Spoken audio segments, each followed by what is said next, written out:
welcome back to the channel. Like I said in the last E46 walkthrough video, I ended up picking up some more parts. They are Garagistic parts, something that I've been thinking about doing for a while, and it's pretty common on the E46 platforms, and I think just across all the BMW platforms, is the stud conversion. Since at least the old ones, they come with LUG bolts instead of studs in, and then lug nuts that take your wheel off. So we're gonna go ahead and do that today. I'll show you what they look like. So we got our parts bag, or box rather. We got some other stuff in here that we'll save for another time. So don't worry about that. But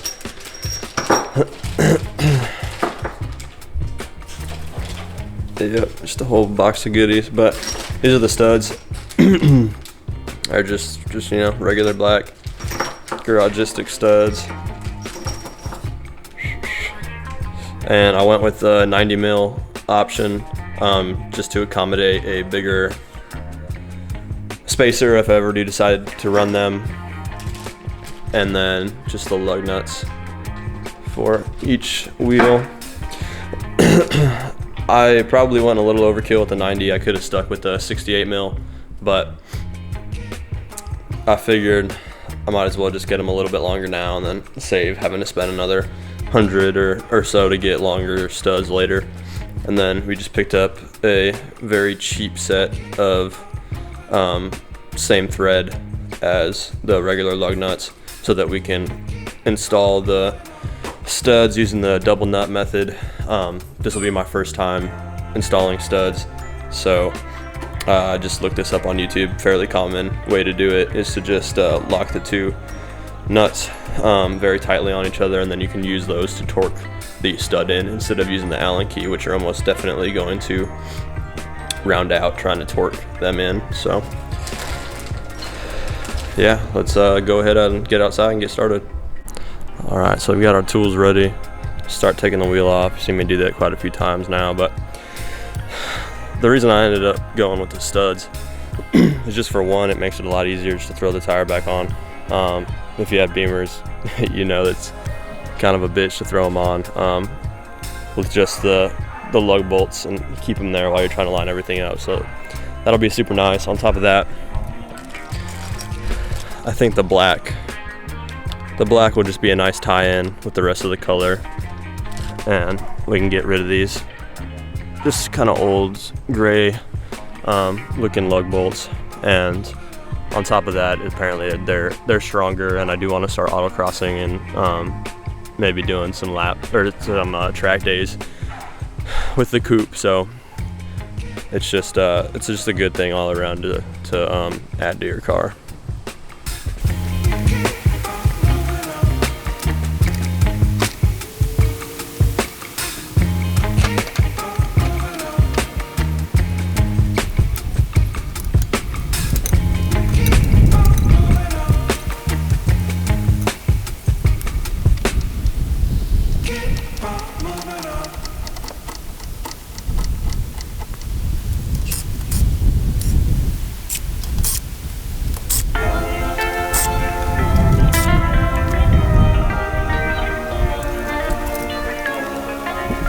So got the wheel off.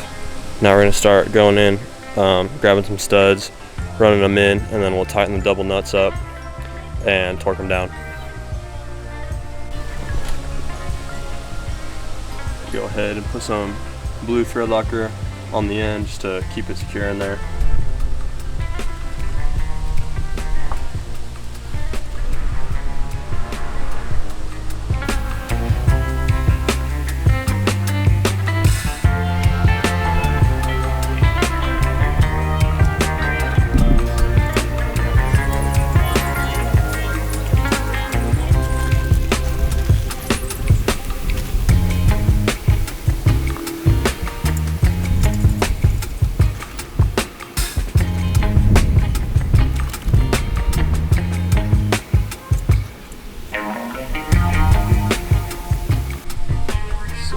We've got all the studs installed now. We'll run our nuts on here, cinch them up, and then hit them with the torque.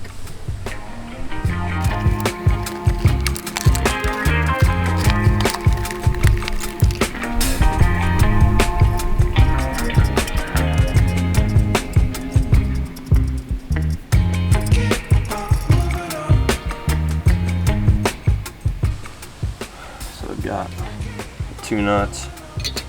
Then we're gonna tighten them down on each other.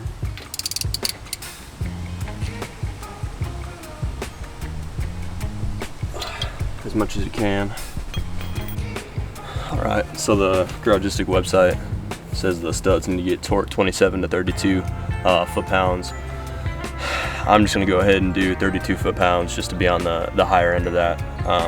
So we got that set already. We got these tightened down on each other, and then let's go ahead and torque them.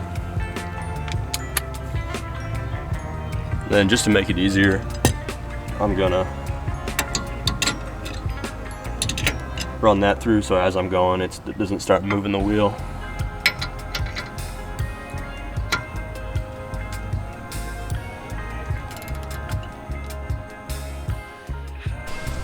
Alright, so it's the morning after. We got that front wheel done with the studs last night, but we started pretty late, so it got dark and we still need to do the other 3, so we're gonna go ahead and knock those out.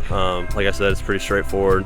You just take the wheel off, run the studs in, lock the double nuts onto each other, and then just torque it down, make sure the stud's actually moving and not just the nuts, and then just throw your wheel and lug nuts back on. So we ended up getting a cover for the Z3, went ahead and put that on last night too, mostly just to keep the soft top in good shape, but yeah, just give it a little bit extra protection.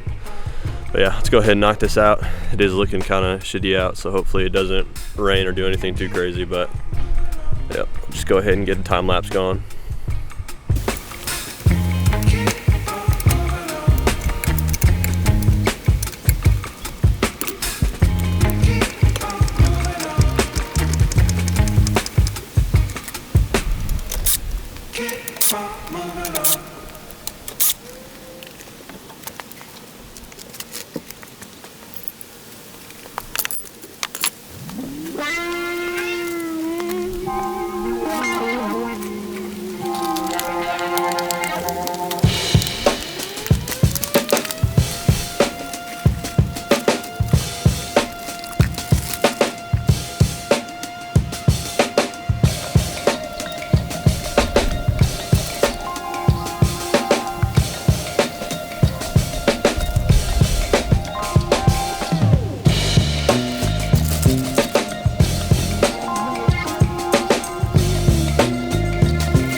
Alright, so we got this side all torqued, but I just wanted to show y'all something in case you do this. It might be hard to see, but since I got the 90 mil, so the longer extended studs, to be able to put bigger spacers on the wheel and still have enough threads, obviously to cover that.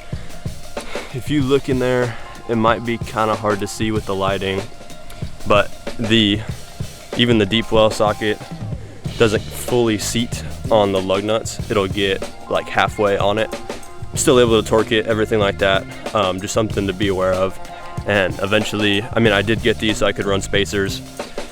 I'll probably wait on it a little bit, but I'm thinking I'm gonna run like probably a 5 mil in the front and then maybe like a 12.5 mil in the back, just to bring the wheels out a little more flush. But yeah, just something to note. Once I get those spacers, I don't think that's gonna be a problem, but that was just something I noticed when I was torquing the nuts on the studs. All right, so we got all 4 wheels with the studs in now. Lug nuts all tightened up. It's all good to go. The conversion is done. Take a look at them. I think they look pretty good. Obviously, it kind of just cleans it up a little bit. They are a bit long, looking at the sides from the top.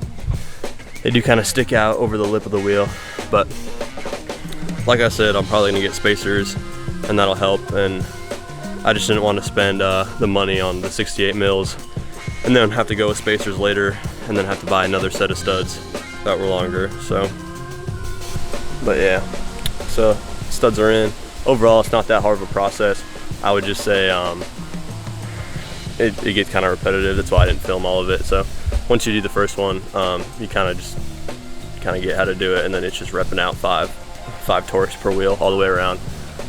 Like I said earlier, it said on their Garagistic website 27 to 32 foot-pounds for the torque. I would try to go to 32 just to hit that higher torque setting. And I did want to wash the card today, but we're just gonna go ahead and let it sit, let that Loctite sit in there and get settled before we go ahead and drive it. But yeah, overall it's not too bad. The rears are easier to do just because obviously the parking brake and it's in gear, so the rear rotors won't move on you.